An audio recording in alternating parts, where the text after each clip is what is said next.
Man on Fire was actually released a few months ago, and I've actually gotten the chance to see it. And oh my, it's so great. So back in 2004, we had a Man of Fire film starring Denzel Washington, which was actually released as a single movie. Follows the life of John Creasy, who was an assassin sent to Mexico for him to actually carry out a hit job. Turns out he was actually going to be a personal bodyguard and a driver to the man of a rich man down in Mexico.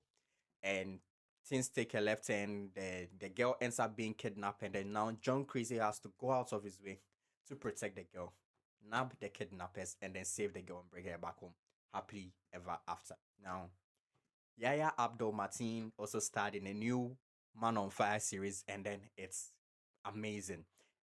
It's actually my favorite action series of the year so far because it was centered around something I already knew, which was actually the Man on Fire film starred by Denzel Washington. But then this one is actually more detailed because it's a series. There are 8 episodes of it out there, and it was great. So this follows the life of John Creasy, same character here, deployed on many tours.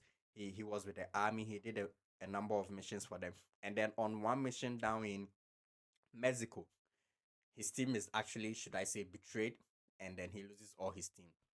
So he quits. He was supposed to go for psych review, but he escapes all that. He doesn't do any of that, and then tries to keep his life to himself.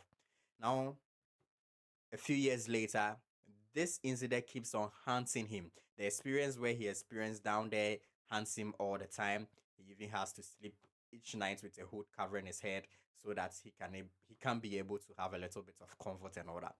And then one of his friends from the old days phones me up and says, "Bro, I need you to come down here in Brazil and come and assist me with something." So he flies down there, he goes in, and his friend explains the whole scenario to him. So actually, what was happening down in Brazil was that the sitting president, okay, was actually with the initial, should I say, intention of securing the next presidential election so that he's actually able to maintain power in the country.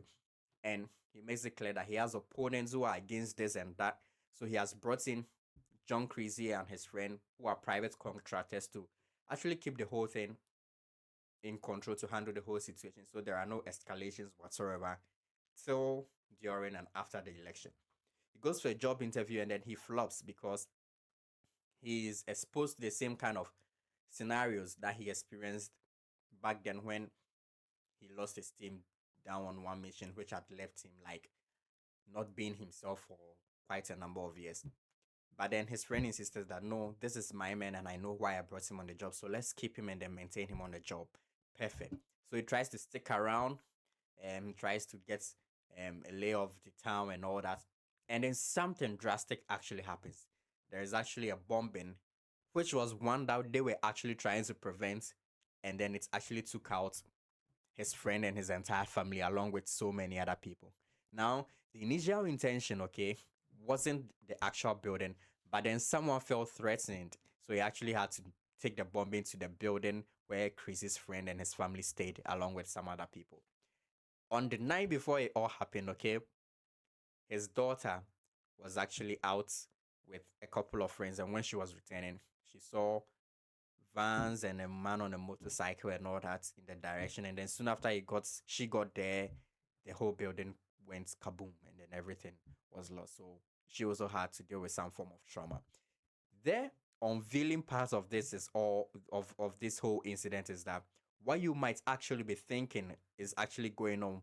Be thinking that the opponents of the presidents at that time was the one who actually plotted all these was because they actually made it look like so, but then in reality, that wasn't actually the case. So John Creasy actually set out with a team.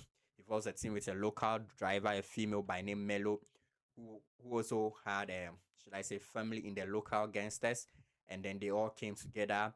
And then Creasy reached out to an old friend he had worked through with, a Russian guy with his dad's money who has so many connections and all that.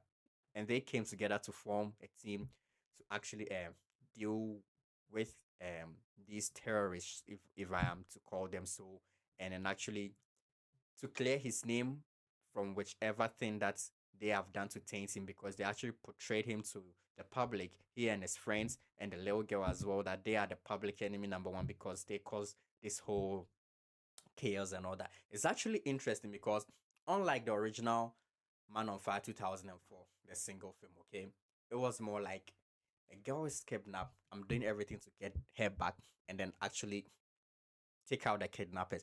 It's Denzel playing this role, so it was actually more like an equalizer like role that he was playing. He always gets judges and all that.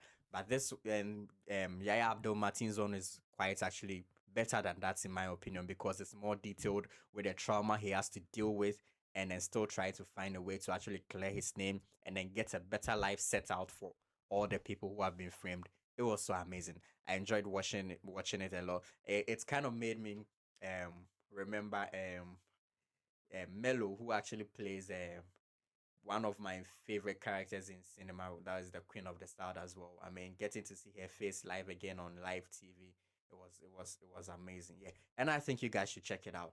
Man on Fire, starring Yaya Abdul Mateen, is out now.